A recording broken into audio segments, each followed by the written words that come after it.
إن الحمد لله نحمده ونستعينه ونستغفره ونعوذ بالله من شرور أنفسنا ومن سيئات أعمالنا من يهده الله فلا مضل له ومن يضلل فلا هادي له وأشهد أن لا إله إلا الله وحده لا شريك له وأشهد أن محمدا عبده ورسوله أما بعد فأعوذ بالله من الشيطان الرجيم يا أيها الناس قد جاءتكم موعظة من ربكم وشفاء لما في الصدور وهدى ورحمة للمؤمنين قل بفضل الله وبرحمته فبذلك فليفرحوا هو خير مما يجمعون وقال تعالى لقد جاءكم رسول من أنفسكم عزيز عليه ما عنتم حريص عليكم بالمؤمنين رؤوف رحيم دا محمد رسول الله صلی الله علیه و آله وسلم راتګ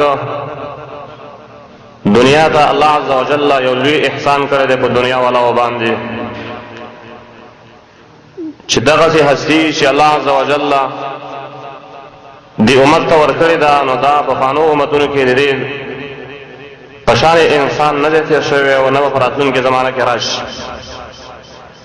دا یو لوی احسان و د الله چې دې امت سره یې وکړو د محمد رسول الله صلی الله علیه و آله وسلم د محبت تقاضا دا ده چې د هغه یادونه دې باید تازه شي هغه خو دنیا کې نشته دی او سفر یې کړی دی آخرت ته نو بچي الحمدلله د علماو په شکل کې چې دی هغه موجود دي او علما به انشاءالله العزیز د هغه تاریخ بیانوي او سیرت به ورله بیانوي په دې سلسله کې موږ الحمدلله اراده وکړه چې د محمد رسول الله صلی الله علیه وسلم سره د هغې د محبینو په صف کې الله عز وجل موږ حساب کړي چې کوم بندګان د هغه سره محبت والا دي او قیامت په ورځ کې د هغې د تابعدارو د هغه خلکو په صف کې راپاڅېږو چې د محمد رسول الله شخصیت یې خلکو ته معرفي کړی دی صرف او صرف د دې غرض باندې نو سیرت د محمد رسول الله صلی الله علیه و آله وسلم اول د دې معنا او به د دې سیرت فواید او به د محمد رسول الله صلی الله علیه و آله وسلم د نیکونو نه د سیرت هغه زمونږ بعض علما د اول سر نه د آدم علیه السلام نه تاریخ ذکر کوي خو موږ دلته صرف د محمد رسول الله صلی الله علیه وسلم تاریخ او د هغه د نیکونو سره چې کوم خبرې متعلقې دي انشاءالله العزیز هغه ذکر کیږي د سیرت معنا دا د محمد رسول الله کې ناستل پاسېدل د هغو میل جول او د هغې راشه درشه د هغې ټول کارونه د هغې خوراک د هغې اسکاک د هغې اخلاق د هغې اداب د هغې جهادونه د هغې روزمره زندګي دې ته سیرت ویل کېږي سیرت مقصد په دې سیرت کې څه شی دی مقصد د سیرت نه د محمد رسول الله زندگی زده کول د هغې د زندګۍ طرز العمل زده کول چې محمد رسول الله په کومه طریقه سره کېناستلی دی پاسېدلی دی په کومه طریقه سره محمد رسول الله صلی الله علیه وسلم د خلکو سره میل جول پیدا شوی دی په کومه طریقې سره هغې اجتماعي ژوند چې دی هغه تېر کړی دی دې ته ویلی کېږي سیرت مقصد د سیرت نه د محمد رسول الله د ژوند وضاحت دی او د هغه د ژوند راښکاره کول دي او هغه طرز العمل خلکو ته ښودل دي چې کوم طرز العمل باندې محمد رسول الله صلی الله علیه وسلم زندگی تېره کړې ده دا سیرتونه چې بیانېږي او د تاریخ په کتابونو کې دا سیرت پروت دی د محمد رسول الله او دا علما یې زموږ استاسو بیانوي د ده څه فایده ده فواید السیره د سیرت فواید اول د فائدو د سیرت نه هغه دا دی چې انسان دا مسلمان چې دی هغه د محمد رسول الله صلی الله علیه وسلم سره مینه لري دا د محمد رسول الله د مینې تقاضا ده د محمد رسول الله د مینې تقاضا دا ده چې موږ دغه سیرت بیان کړو قانون دا دی چې من احب شيئا اكثر ذکره، یو څوک چې چا سره مینه محبت لري نو هغه به ډېر یادوي را یادوي. یو سړی ته چې ستا سره مینه نشته دی، تعلق دی ورسره نشته دی، په کلونو کلونو ته نه را یادېږي. او یو سړی دی چې د هغې سره د مینه محبت دی نو وخت وخت به درته را یادېږي، ساعت په ساعت به ته را یادېږي. نو د محمد رسول الله صلی الله علیه وسلم د مینې تقاضا دا ده چې موږ د هغه سیرت نه ځان خبر کړو. او نبی صلی الله علیه وسلم په باره کې الله عز وجل فرمایلی دي که چېرته تاسو مالونه او اولادونه او تاسو قام او قبیله او ستاسو مالونه او ستاسو کورونه د الله او د رسول نه تاسو ته زیات محبوب شو، نو د الله د عذابونو انتظار وکړئ چې تاسو باندې به د الله عذابونه راځي. او نبی صلی الله علیه وسلم فرمایي لا یؤمنو، د ایمان والا نه دی هغه څوک چې د محمد رسول الله صلی الله علیه وسلم مینه په زړه کې نه وي. نو دا تقاضا ده زموږ د محبت د محمد رسول الله صلی الله علیه وسلم سره چې د الله د پیغمبر سره کله مینه وي نو د هغې خبرې به در باندې خوږې لګېږي، د هغه ژوند او د هغې طرز العمل به در باندې ښه لګېږي. کله چې انسان کې دا د مینې محبت ماده پیدا شي نو د محمد رسول الله حرکات او سکنات د هغه ټول ژوند چې دی بیا دته ښه کاري. یو سیرت کې فایده دا ده چې د محمد رسول الله سره د مینه پیدا کېږي. ته دا تاریخ به ولګي انشاءالله العزیز ته واورې چې هغه څومره یو ناشنا ښکلی انسان د الله عز وجل په دې مخلوق او په سرزمین د ټول سرزمین کې د محمد رسول الله په شخصیت به پیدا نه کړي. نو دا د هغه د مینې د پیدا کېدلو یو وجه. دویم فایده په سیرت د محمد رسول الله کې هغه دا ده چې د محمد رسول الله صلی الله علیه وسلم سیرت چې د کله زده وو نو په قرآن کریم به ډېر ښه پوهېږي، ماهره به شي په قرآن باندې. وجه دا ده چې قرآن عظیم شان د محمد رسول الله باندې راغلی دی او محمد رسول الله د قرآن مطابق ژوند تېر کړی دی. نه کله چې د هغې د ژوند نه خبر شولې نو تا ته به د قرآن تفسیر او د قرآن فهم چې دی هغه به ته آسان شي.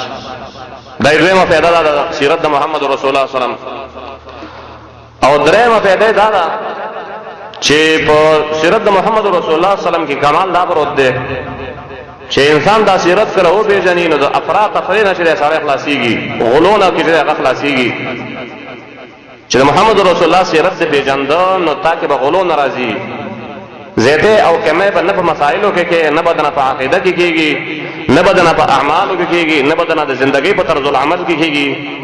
افراط او تفریط نه چې دی هغه به خلاصېده. او څلورم دا دی چې د محمد رسول الله تاریخ که ته زده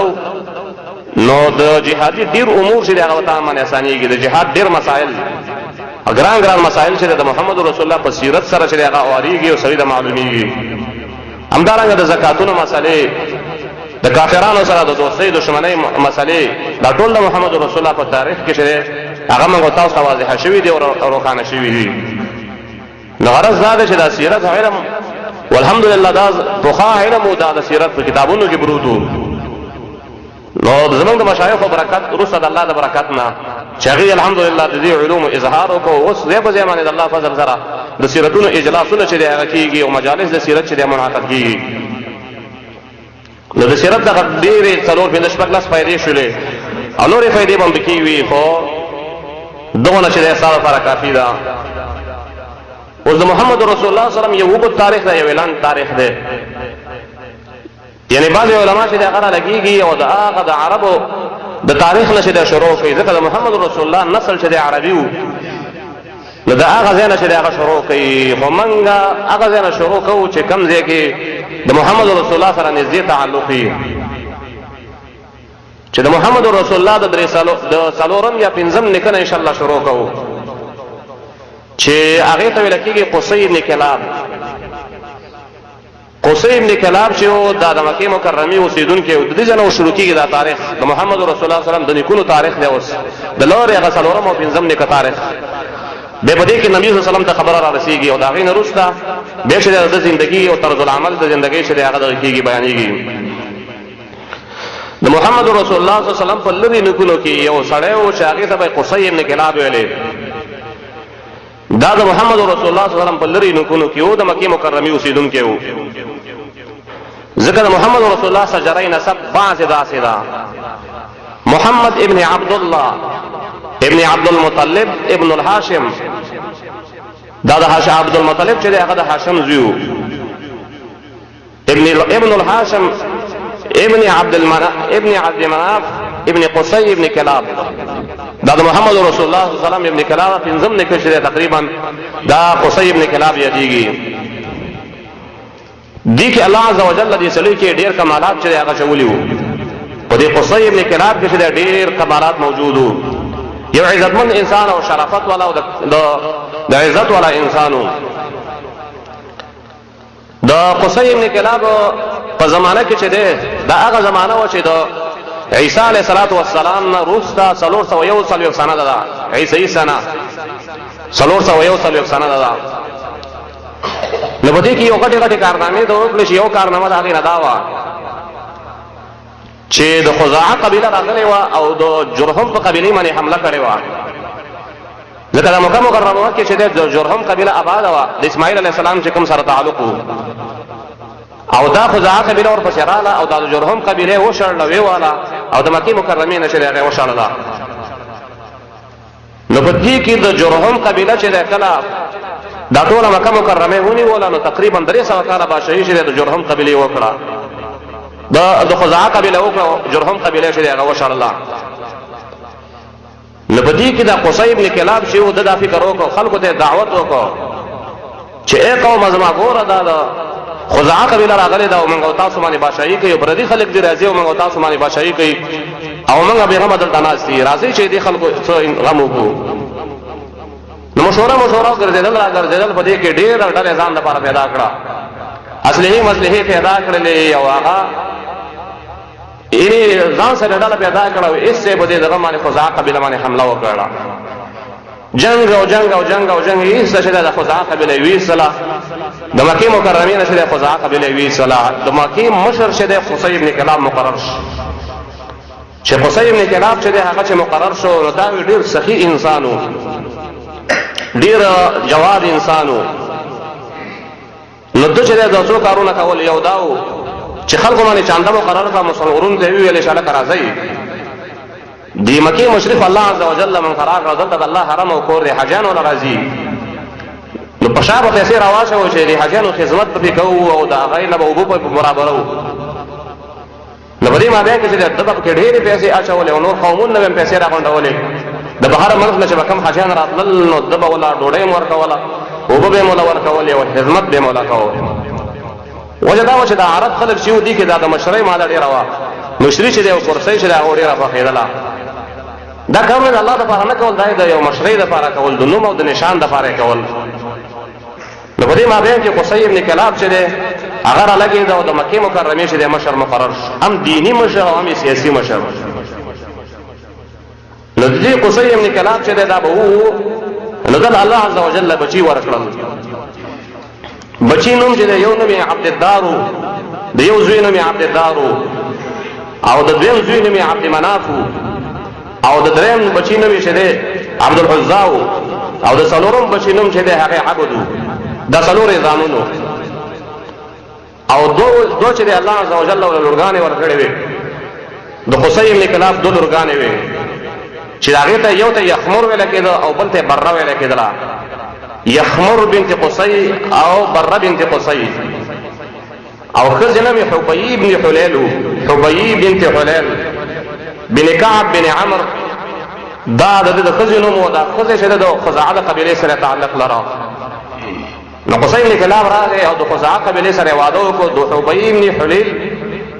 د دغه ښځې سره چې واده وکړو 4 هلکان او 2 جنکې چې د هغه پیدا شوې.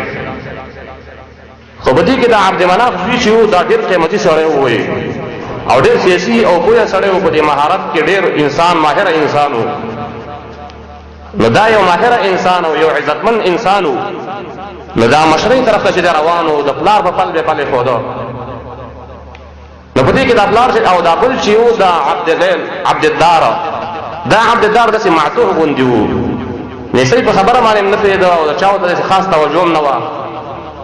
په دې قصي ابن کلاب په دې خپل زوی باندې شفقت راغی، په دې معتوه بچي باندې،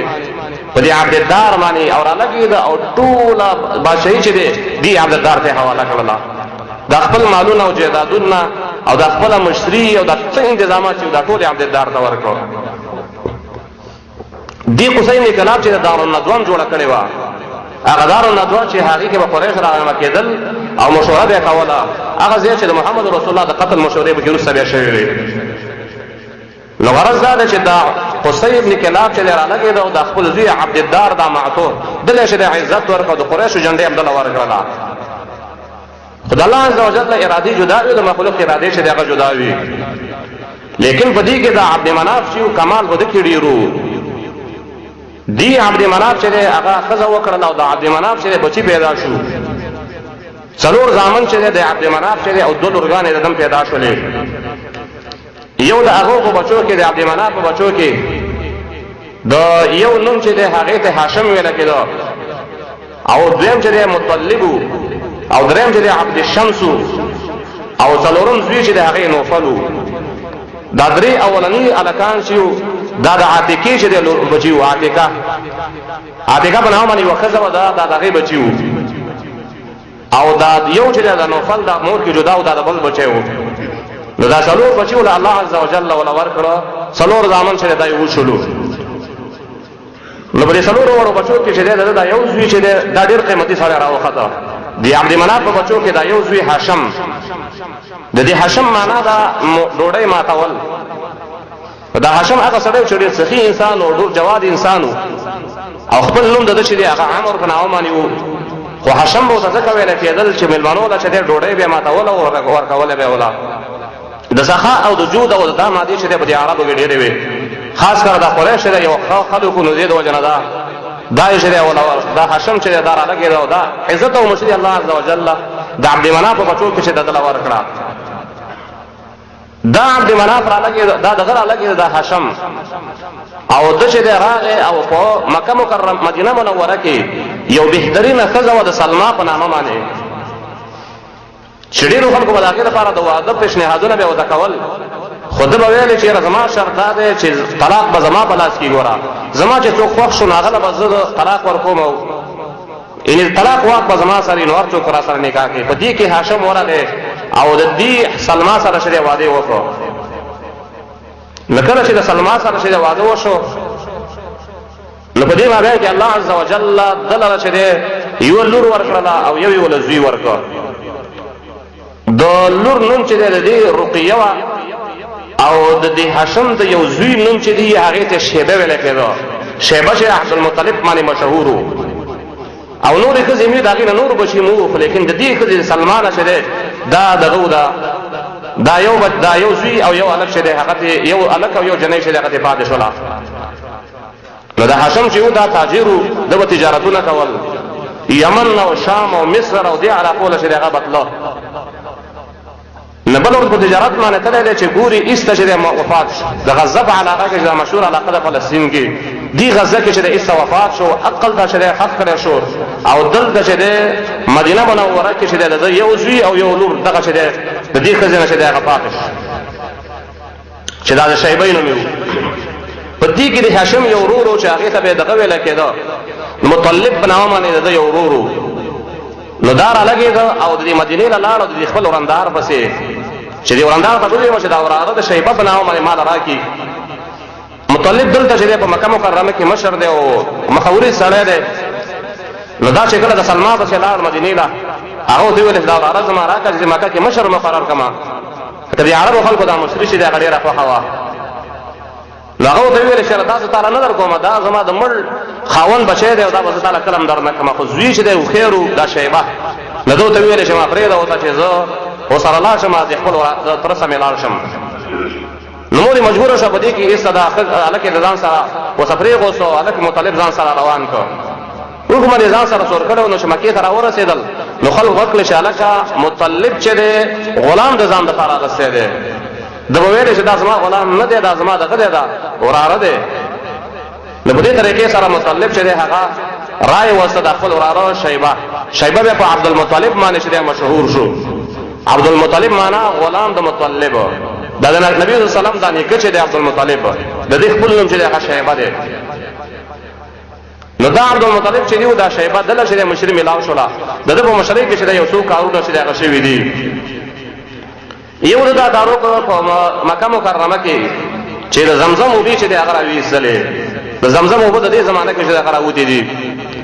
د زمزم د اوبو د راویستلو د تاریخ او واقعه هغه دا و چې د جرهم قبیله چې کله مکه مکرمه کې آباده وه،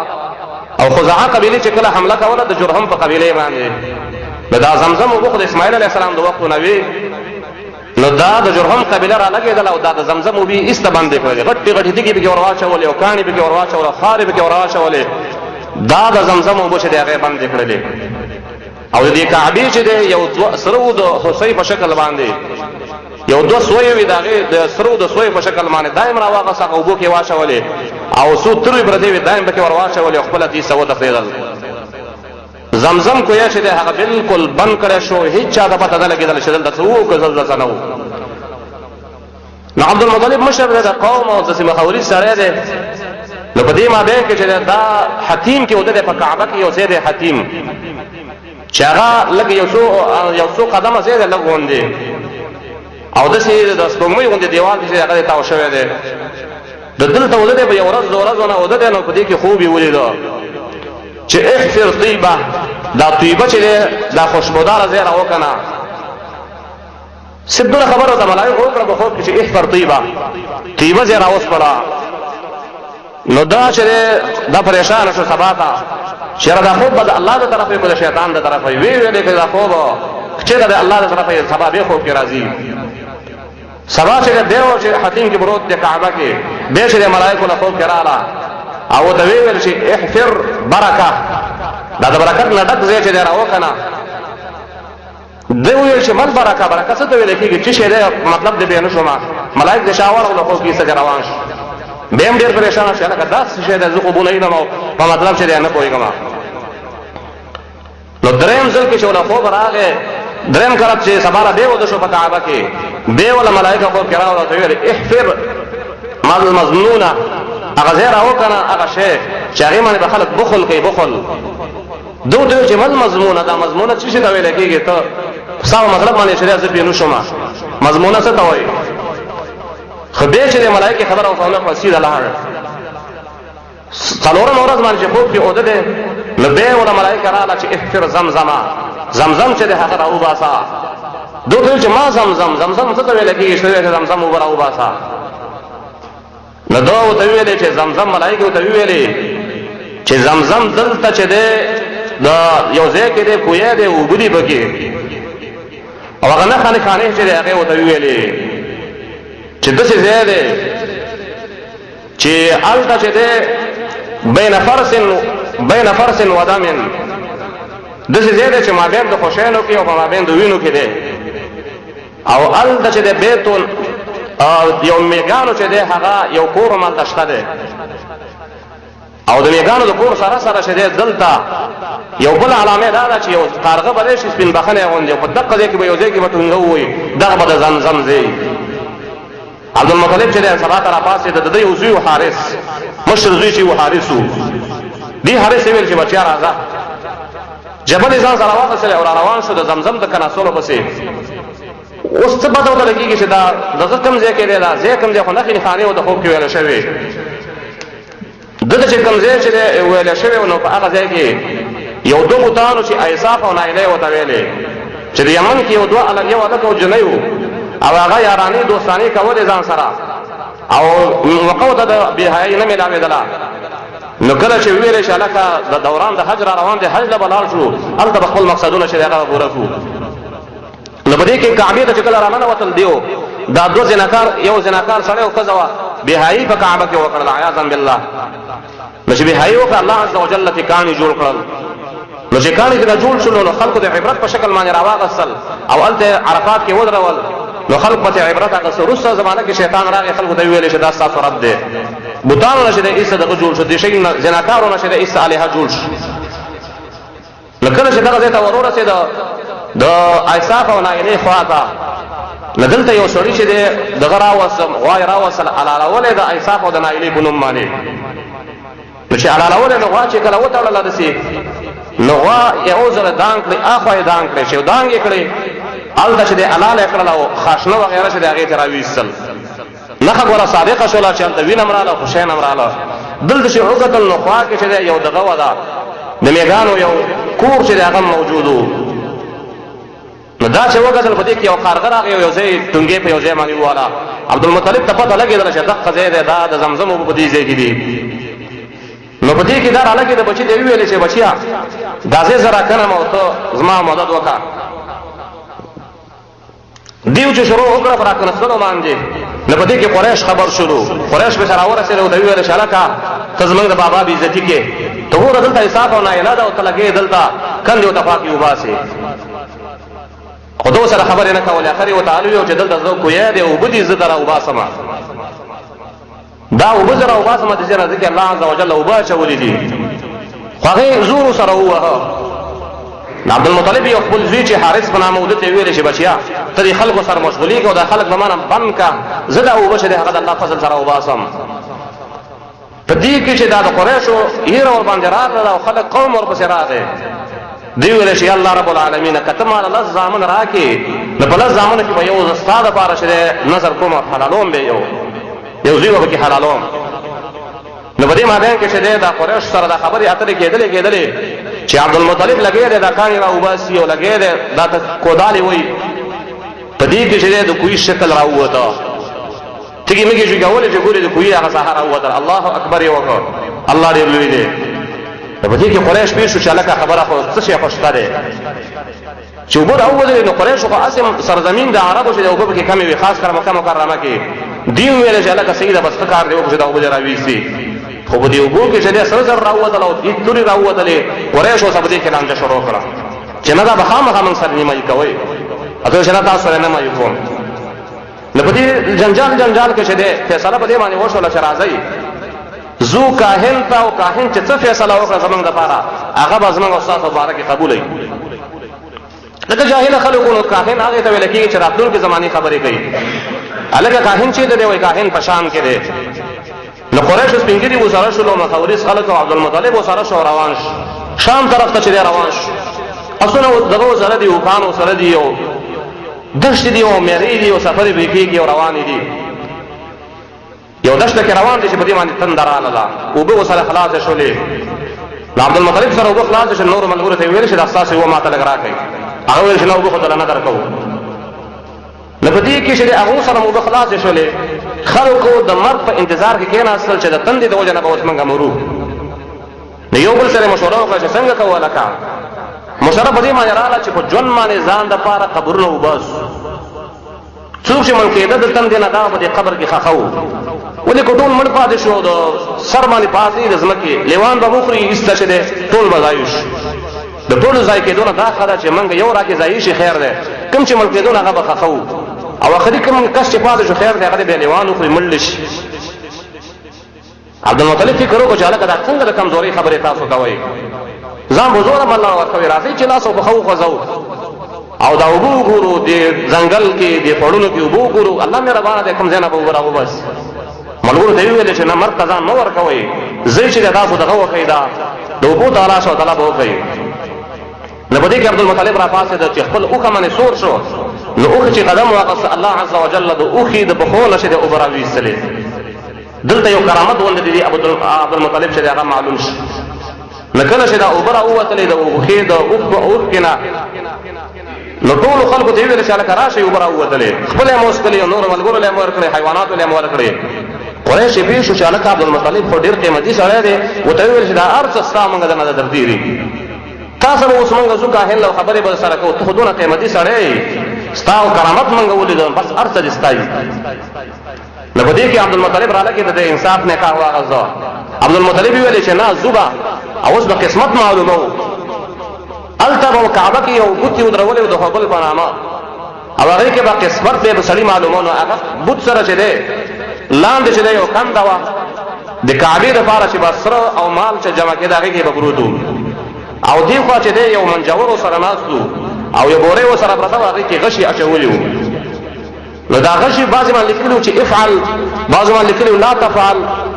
بعضی باندې لیکلو منکم بعضی باندې لیکلو ملصق بكم بعضی باندې لیکلو فيه خیر والبرکه مختلف غشي و چې دی چا چې خپل قسمت معلومه نو دا براغه او دی منجور له صلی په ور کړی هغه بوله چې غشي معلوم. نو بری ما به عبد المطلب ویل چې انصاف دار چې مانګه به تقسیم کو وس غشي باندې خپل قسمت معلوم کو دا سره کې جاور رسید دا غي بش او دا توري به کې جاور رسید دا ولا غش. نو بری ما به چې دا درې غشي چې هغه جوړ کړو، یو خپل ځان لپاره نه یو د کعبې لپاره او یو د قریشو لپاره. خپل ځان لپاره د کعبې لپاره زیړ غشي چې مقرر کړ، د خپل ځان لپاره تور غشي مقرر کړ او د دې ملګرو لپاره سپین سپین غشي مقرر کړ. نو چې کله غشي لورله او هغه بل ته د منجور ته پیسې ورکړي، نو کله چې دغه وشو دا چې کله به دغه راوتله دا غشي به راوتل، نو نیم د ده راووتل او نیم د کعبې راووتل. قریش به کې هېڅ سوچ وختل او هغې دپاره هېڅ شی به کې میلاو نه شو. نظر لګېدل هغه سره چې و هغې مات رامات کړه او د کعبې دروازې ته یې جوړ کړي. اولنی هغه سړی چې په کعبه کې سره لګولي دي عبدالمطلب و او دا اوسپنې چې دی هلته چې دی هغه واچولې. الله عز وجل دا مشري چې دی دله ورکړله او په دې طریقې سره چې دی د زمزم اوبه هم راووتلې او دا د زمزم اوبو چې دی الله عز وجل ډېر خیر او برکت پکې اچولی دی. نبی صلی الله علیه وسلم فرمایي چې دا د هغه ډوډۍ په ځای هم کار ورکوي، د اوبو په ځای هم کار ورکوي او د دوایي په ځای چې دی هغه هم کار ورکوي. د کوم مقصد دپاره چې دی وڅښلې هغه مقصد به الله عز وجل ستا پوره کوي. امام سیوطي رحمت الله علیه فرمایلی دی چې ما د علم دپاره څکلی وي، الله عز وجل راله داسې علوم راکړه چې داسې یو فن نشته چې زه پکې ماهره نه یم وایي. نو خلک یې د مختلفو غرضونو دپاره څکي او بیخي د برکت نه ډکې اوبه دي. نو د عبدالمطلب د وجه نه دا اوبه چې دا راووتلې او دا غشي چې دی هغه استسقام بالازلام یې وکړو، دا طریقه راووتله. نو په دې کې د دعا کړې وه چې الله رب العالمین ما درته د لس بچي راکړل، نو زه به یو پکې حلال کړم. قسمت ته ګوره چې الله عز وجل وله لس زامن او پنځه لورګانې ورکړې، لس بچي وله الله عز وجل ورکړه چې یو حارث و دا یې مشر زوی و د عبدالمطلب او دویم چې دی حدیب په نامه باندې و، دریم مقوم په نامه باندې و او څلورم چې دی هغه د زرار په نامه باندې و او پنځم چې دی هغه د زبیر په نامه باندې و او شپږم چې دی ابو طالب په نامه باندې و، اووم ابو لهب په نامه باندې او اتم چې دی د حمزه په نامه او نهم چې دی د عباس په نامه او لسم چې دی د عبدالله په نامه. لس زامن چې دی هغه دغه وشولو ده د عبدالمطلب لس زامن پیدا شو. په دې کې پنځه چې دی هغه لورګانې وې، د یو نوم چې دی بیضا وه، د بل نوم چې دی هغه اروا وه او بل نوم چې دی هغه عتیقه وه، عتیقه په نامه باندې هم یو، بل نوم چې دی بره وه او د پنځمې لور نوم چې دی امیمه وه، امیمه په نامه باندې د یو لور وه. نو دا پنځه د دې لورګانې وې او لس چې دی د زامن و. نو کله چې دا لس زامن وشولو نو په دې کې لږ اختلاف د سیرت چې دی هغه راغلی دی. د سیرت بعضو کتابونو لیکلي دي چې یاره کشر زوی چې و هغه عبدالله و د محمد رسول الله صلی الله علیه وسلم والد، لیکن نور ویلي دي چې نه عباس چې د هغه کشر و، د حمزه کشر و، د حمزه نه پسې عباس کشر و. نو ده خو ویلي چې زه به هغه کشر زوی حلالوم او حلال کشر خدا نه دی. عباس فرمایي چې کله عبدالله کېده نو زه د 3 کاله وم. نو ما ته ویل چې راته ویل چې وراره دې شوی دی راشه ښکل یې که وایي زه رانم عبدالله مې ښکل خو 3 کاله خویندونه. نو بعضې علما ویل چې د دې معنا دا ده چې هغه وخت کې دا کشر و عبدالله چې کله عباس نو پیدا شوی، د کله د خپل مور په بچو کې چې دا کشر و او څو نور تطبیقونه هم علماو کړي دي. نو د نظر بدلو چې الله عز وجل که تا ماله لس زامن راکړه زه به پکې یو نظر کړم. نو په دې کې د عربو کې دا عادت و چې ده به دا نظر باندې ډېر پورهوالی به کوو. نو بچو ته یې ویل چې ای بچو تاسو لس پوره شوي یاستئ، خپل نومونه ولیکئ چې زه لاړ شم او قراندازي در باندې وکړم، د چا چې نوم راووته هغه به زه حلالوم. بچي ډېر فرمانبرداره خلک وو، دا کافرو خو لیکن ډېر فرمانبرداره وو. خپل نومونه یې ولیکل او پلار له یې ورکړ او پلار لاړ بیا هغه بل بابا ته ورغی ویل لکه دا غشي راله معلوم کړه چې کوم ځای باندې زما دا پچه راخېږي چې هغه زه حلال کړم. نو پچه چې راخېږي د عبدالله راخېږي، د محمد رسول الله والد بیا راخېږي عبدالله راخېږي، بیا راخېږي عبدالله راخېږي. نو عبدالله به چې راغی او عبدالله ته یې ویل چې راځه ستا قراندازي شوې ده او ته همداسې په ده کې راخېږي، ما نظر کړی زه به خامخا دا پوره کوم. مجبورا عبدالله ورسره روان شو د حلالکه دپاره چې ځي او د حقول په نوم یې حلالوي. نو عبدالله یې د لاسه نیولی دی چې راغی. نو په دې مابین کې قریش خبر شو. قریش راله عبدالمطلب ته ویل چې دا څه ګډوډ کارونه کوې ته چې دا زوی حلال کړې دا به سنت طریقه جوړه شي د خلکو دپاره، دا به د نورو قریشو دپاره به یو عادت جوړ شي. ته خو مشر سړی ته چې کوم کار کوې قوم ستا تابعداري کوي، نو بیا چې 40 زامن جوړېږي لسم به حلالوي، دا به یو غلط یو مصیبت به موږ ته جوړ کړي. دا څه کوې؟ نو په دې کې چې دی د دې عبدالله ماماګان را ورسېدل. مخزوم قبیلې سره تعلق لره دا ماماګانې راورسېدله ده ته ویلې عبدالمطلب ته چې هېڅکله زموږ د خورۍ د تلاس نشي وروړلی دا چې څونه مالونه په ده باندې لګېږي موږ یې درکوو دا یې وستملولی دی او په دې سر باندې ولا پخه ایښودې ده او توره ورسره ده او په تورې حلالوي قریش را جمع دي او د ده لاسونه یې نیولي دي او دا زور کې چې نه ما پرېږدئ زه خپل نظر پوره کوم عباس رضی الله عنه رالګېد او د عبدالله د دې پښې نه ونیو راکشه یې کړه د دې پلار د پښې نه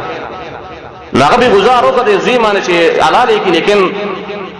ګزار پوره طریقې سره ونه رسېده مخ یې زخمي شو خو راخلاص شو د قریشو ته راخلاص کړو نو ده ورته ویلې چې هغه ته داسې وکړئ راځئ چې د دې په ځای باندې مالونه ورکوي تاسو لاړ شئ استسقام بالازلام وکړئ چا له به لاړ شو سره هلکه عرافې له لاړ شي عرافه یو قتیبه په نامه باندې یو ښځه وه شام کې اوسېدله هغې له لاړ شي نو دی چې کله روان شو هلته ورغی وله نو هغې ورته وویلې چې دی چې تاسو به لاړ شئ او هلته چې کوم بت دی ستاسو قافیدان ته به لاړ شئ حجاز والا چې کوم یو دي هغې ته چې تاسو روان شئ حجاز کې چې کوم دغه پرته ده یو ښځه پیرانو سره دي او هغه الونه وایي نو هغه چې لاړ چې ګوري حجاز ته حجاز له چې لاړ نو حجاز نه ښځه تلې وه دغه له خیبر له تلې وه خیبر له چې ورله پسې نو هلته چې دی خیبر کې دیو هغه پیری ورسره نه وایي سبا ته راځي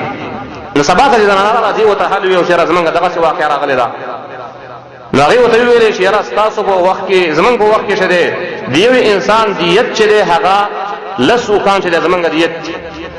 نو ته به لاړه شي او حبول بت ته به ودرېږې او استسقام بالازلام به وکړې غشي به خپل معلوم کړي لس اوښان به ورکې چې څونه باندې راضي شو دا حبول بت نو هغو باندې چې دی دا به ستا دیت بیا د چې راوبه شو حبول نه رالل چې بیا غشي معلوموي نو په عبدالله راخېږي لس اوښان شو بیا به عبدالله راخېږي بیا لس اوښان شو خو هله سل اوښان چې دی هغه سلم اوښ باندې چې دی دا مال باندې چې دی خبره راووتله چې یاره د دې په ځای د مال چې دی هغه ورکړی شي نو عبدالمطلب رالګېده او سل اوښان چې دی هغې حلال کړه او په دغه ځای کې حلال کړه په خپل لاس یې حلال کړه ویې ویل چې د عبدالمطلب کورنۍ به ته بیخي لاس نه وروړي لاس به دې له نه وروړي دا به ټول د غریب او غربه دپاره وي نو په دې مابین کې عبدالله چې دی د سلو اوښانو په بدله کې هغه الله عز وجل خلاص کړه د دې تورې او د دې حلاله کې نه الله عز وجل لره خلاص نو عبدالله رضی الله تعالی عبدالله چې دی کله 15 کلنۍ ته ورسېد او دا د پلار محبوب بچی و دا وجه دا وه چې دا کشر زوی و د دې پلار او پلار د ډېر محبوب خپل لږ کمالات هم پکې الله عز وجل چې دی هغه اچولي وو نو کله چې دا ورسېد 15 کلنۍ ته اوس یې واده ته ضرورت دی نو عبدالمطلب رالګېده او دی عبدالله دپاره یو ځای کې چې دی هغې جرګه وکړه او ښځې وله وکړله ښځه چې ده د هغې نوم هغه امینه بنت وهب ده امینه بنت وهب بنت زهره بنت كعب بن لؤي بن غالب بن فهر دا د نبی صلی الله علیه و آله وسلم مور وه چې هغې ته امینه بنت وهب او بن زهره چې دی دا یې نوم و دی به چې نبی صلی الله علیه وسلم چې دی هغه روان شو د نبی صلی الله نیکه عبدالمطلب چې عبدالله دپاره چې دی دا واده وکړي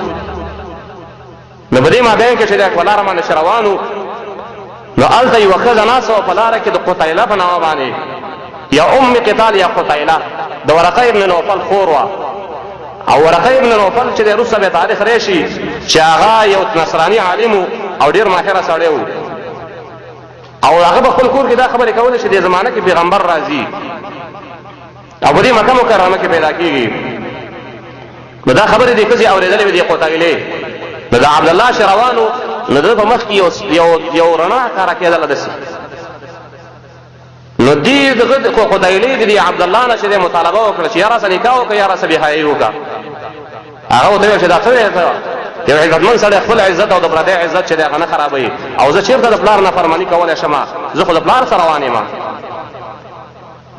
عبدالمطلب پلار د خپل بچی د لاسه نیولی و او هلته امینه بنت وهب چې دی هغې وله په نکاح باندې وکړه هغه زمانې نکاح کول ډېر اسانه طریقه وه چې بس نن به دې کوژده وکړه نو هغه ورځ باندې واده ورځ به وه نو امینه دا یو له چې دی په نکاح باندې واخیستله امینه چې وه دا د مور نوم چې و د مور نوم بره وه او د امینې د نې نوم چې و هغه ام حبیب په نامه باندې چې دی یوه ښځه وه. نو امینه چې دی دا یې وله په نکاح باندې واغېستله. نو امینه چې کله په نکاح باندې واغېستله نو عقل ته ورسره یو ځایوالی وشو. نو سبا له شپې ته راځي او مکه قتیله ناسره بیخي د سره یې ورته هم نه کتل عبدالله ته. دی عبدالله ورته وویل چې پرون دې مطالبې کولې او نن چاته ګورې نو دا څنګه چل دی؟ وایي ده ورته ویلې چې وجه دا وه چې ستا په مخ کې پرون یو نور او رڼا وه او ما غوښته چې دغه نور او رڼا الله ما ته را منتقل کړي. نن در کې هغه نور او رڼا نشته څه در باندې کومه. نبی صلی الله علیه و آله وسلم د مور سره چې کله د نبی د پلار سره یو ځایوالی وکړه نو الله عز وجل انتقال وکړه د حمل صورت چې دی هغه ونیولی شو. نو په دې کې د نبی صلی الله علیه وسلم د پلار چې و عبدالله نو نبی صلی الله علیه وسلم لا د خېټې ماشوم دی په خېټه دی. بعضې تاریخ والاو لیکلي دي چې د 2 میاشتو بعضې تاریخ والا لیکلي دي چې د 18 میاشتو. صحیح دا ده چې د خېټې ماشوم بچی دی خېټه. نو عبدالله چې دی په سفر باندې ووته د شام په سفر باندې ووته. نو کله چې بیرته د سفر نه دغه شو دا راواپس شو نو په دې مابین کې مدینه منوره کې د ده دغه و د ماماګانو د دې ملاقات له لاړه چې ملاقات له لاړ الله عز وجل هلته چې روح واغېستله. دا په مدینه منوره کې چې دی هغه وفات شو. دلته پیغله ښځه چې دی د 2 میاشتو د 3 میاشتو ماشوم یې په خېټه محمد رسول الله صلی الله علیه وسلم په خېټه دی او دا چې دی هلته خاوند ترېنه وفات شو. د نابغه الجعدي په کور کې چې دی هغه عبدالله چې هغه خښ کړی شو. دا چې کله خښ کړی شو نو دا امینه چې د انتهایي پرې خفه شوله. اشعار یې ویلې ډېر اشعار یې ویلې دي. مقصد یې دا دی چې د کمالات چې دی هغه پکې ذکر کړي ده یاد کړي دي چې دا خو ډېر قیمتي سړی و او ډېر کمال والا سړی و. نو دو شعرونه ویله اشعار یې ویله. دغه نه چې دی هغه لږ غوندې دغه پاتې شولو ده عبدالله نه لږ غوندې میراث پاتې شو. تقریبا 15 اوښانو معمولي غوندې ګډې وې او یو چې دی توره غوندې اینځه وه برکه په نامه باندې.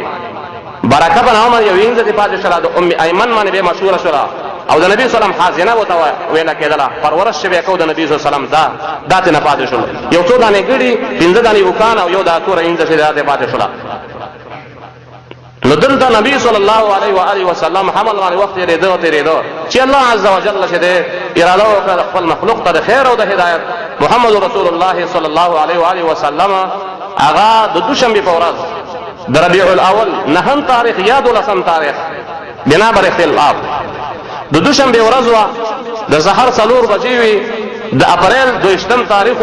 د عیسی علیه السلام د اسمان ته د ختلو 501 کاله شي او د دوشنبې د سهار کې چې دی الله عز وجل محمد رسول الله یو لویه هستي هغه دنیا ته چې دی هغه راوستله. د دې د وجې نه د دې شهرت فضیلت هم ډېر راغلی د دوشنبې. نبي صلی الله علیه وسلم فرمایي چې دا داسې ورځ ده زه پکې پیدا شوی یم او دا داسې ورځ ده چې نبي صلی الله علیه وسلم اتفاق د ګوره بیا په همدې ورځ باندې وفات شوی هم دی. دوشنبې په ورځ باندې نبي صلی الله علیه وسلم پیدا شو او دا دوشنبې ورځ غوره ورځ ده ځکه دې کې روژه چې دی هغه هم یو مشروع شوې ده. نو نبی صلی الله علیه وسلم د تاریخ د پیدایش دا و چې ربیع الاول میاشت 12 د ربیع الاول یا 9 د ربیع الاول د دوشنبې ورځ د سحر 4 بجې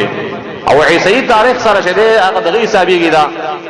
او 501 کاله د عیسی علیه السلام د اسمان ته د ختو شوي و چې دا دنیا ته چې دی هغه سترګې راوغړولې او نبی صلی الله علیه و آله وسلم پیدا شو. سبا ته به انشاءالله ولدي دا خبره وکړو چې نبی صلی الله علیه و آله وسلم د پیدایش نه مخکې ناشنا کارونه په دې پیدایش په ورځ باندې شوي دي چې هغې ته ارهاصات ویل کېږي. ارهاصات هغه ناشنا خبرې او ناشنا کارونه چې د نبی صلی الله علیه وسلم د ولادت په وخت کې چې شوي دي هغه به انشاءالله العزیز بیان کړي. الله عز وجل دې موږ تاسو د خپل دین بصیرت عطا کړي او د محمد رسول الله صحیح تابعدارو او د مینوانو دې موږ تاسو الله وګرځوي. وبالله تعالی التوفیق. الله تعالی